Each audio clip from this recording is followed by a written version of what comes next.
ইরানের মুসলমানেরা তাদের সাথে আমাদের আকীদার অনেক বেশ কম আছে, কিন্তু তারা যখন ঐক্যবদ্ধ হলো, ইরানের ওলামারা আয়াতুল্লাহরা যখন ঐক্যবদ্ধ হলেন, তখন আমেরিকার মতো বিরাট পরাশক্তিকে তারা পদানত করে ইসলামী রাষ্ট্র, তাদের ভাষায় তারা ইসলামী রাষ্ট্র প্রতিষ্ঠা করতে সক্ষম হয়েছে এবং আমেরিকাকে পদানত করেছে।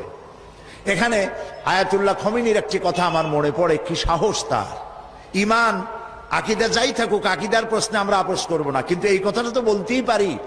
যখন আমেরিকা তাকে বলেছিল যে আমার দূতাবাস থেকে যে 56 জনকে গ্রেফতার করা হয়েছে আমেরিকান, এদেরকে ছেড়ে দাও, তা না হলে তোমার খাদ্য রসদ আমেরিকা থেকে যত সাহায্য যায় সব বন্ধ করে দেওয়া হবে। আয়াতুল্লাহ খমেনি জবাব দিয়েছিলেন আমেরিকান প্রেসিডেন্টকে, তুমি কারে খাবারের ভয় দেখাও? যেই জাতির বছরে 1 মাস না খাইয়া থাকা ফরজ, সেই জাতি তোমার খাবারের অপেক্ষা করবে। তোমার মতো কাফেরদের খাবারের কোনো পরোয়া আমরা করি না। মুসলমানেরা যখন ঐক্যবদ্ধ হয়েছিলেন, আল্লাহ তাদেরকে বিজয় দান করেছিলেন। সেখানে ঐক্যবদ্ধ হওয়ার জন্য আসুন তাওহীদের উপর ঐক্যবদ্ধ হই, খাতমে নবুয়তের আকীদার উপর ঐক্যবদ্ধ হই, শিরক এবং বেদাতের বিরুদ্ধে কথা বলি, একই সুরে বলি, একসাথে বলি, জীবনকে বাজি রেখে বলি। আল্লাহ তাআলা এই তৌফিক আমাদেরকে দান করুন।